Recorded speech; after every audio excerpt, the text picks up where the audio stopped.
Right, while you've been away, I've put the other three valve springs back in, and I can tell you it wasn't easy. Like a lot of things, some things in life are hard, and this is one of them. So here's our camshaft that we've done our measurements on. We're going to reassemble the camshaft. We will put a bit of oil just on the front end here, and we will slip our camshaft seal on. We'll put a bit of oil in our journals. Never ever assemble them dry, guys. So very carefully, we need to just get under there and never drop the camshaft in either. Put it in nice and square. Make sure our seal is seated right back where it belongs. And turns nicely. Now what I do, one of the things that we'll go through is I like to set it up so that number one cylinder is firing. So with our cam lobes, we've got 4 on number 1. We want to see them all at the bottom. Now when they're at the bottom, you can set your valve clearances, but it means those valves are closed. At this end, we have 1, 2, 3, 4, and that's what we call in the rocking position. So those valves will be slightly open. Not much, but just enough to that if you drop the cylinder head on the ground, you would bend them. Right, now yesterday when we pulled this apart, or whenever I pulled it apart, I marked these rockers. I have pulled this apart and put them on the right way around. The other thing to take note, and hopefully this doesn't fall apart on me, before we put it on, you'll see some O-rings underneath there. Now, those O-rings seal the spark plug, so no engine oil goes into spark plug tubes. And the second one in from the right has an extra O-ring there. That's our oil feed, which sends the oil up to the top of the engine. So we're now going to place this on carefully. I've pre-lubed the camshaft.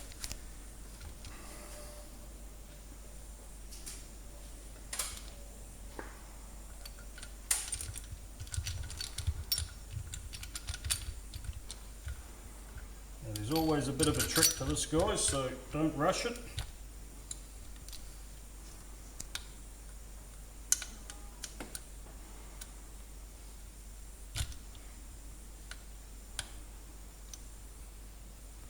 So far, so good. Now we'll just start the end bolts by hand. Remember what I said, we're always going to start at the middle, but we don't want these caps falling off. So I've got my speed brace here with my 12mm. I'm going to start in the middle. Not pull them all down, I'm just going to pull them down a bit at a time. As we're pulling them down, the valves that are touching are going to start to open, so we don't want to put too much weight on the rocker shafts and run the risk of bending them. So as you can see, I'm just basically working around the middle.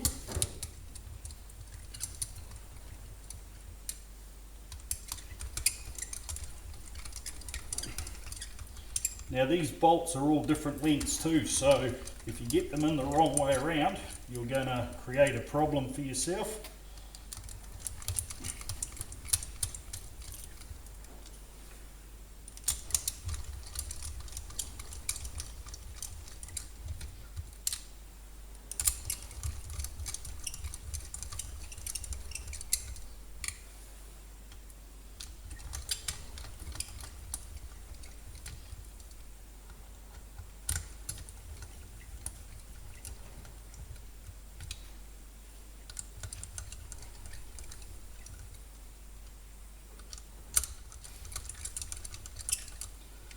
Right, so I'm going back to the middle again.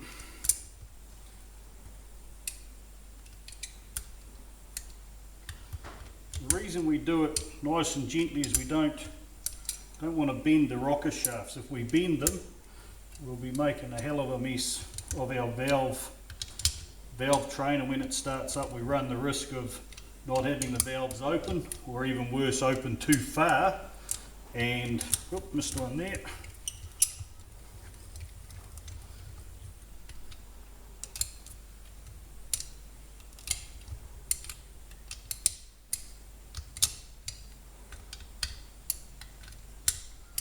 So I've just dipped those up with the power bar. Now going to my torque wrench. I think you did torque wrench settings with Ken, or I'm hoping you did. So the book says that we need to set it to 26 Newton meters. And once again, we're going to start from the middle when we tighten things up. As soon as it clicks, we stop.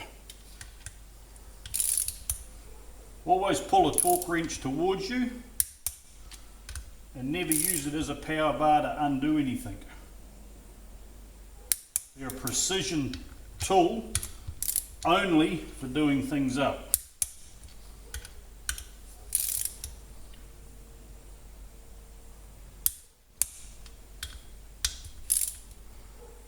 Check these middle ones, make sure they're all good.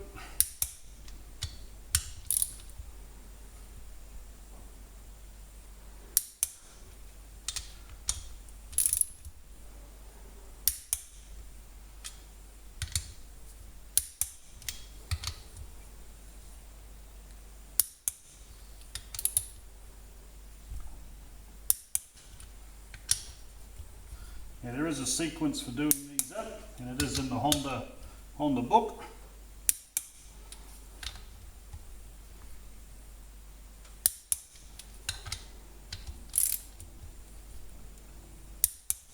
We don't want to over tighten them. Once they're over tightened in aluminium and we pull the threads out, you can put your helicoil repair into process. Now I'm just going to start at this end and just run over them all quickly and just check I haven't missed any. Oh, there's one.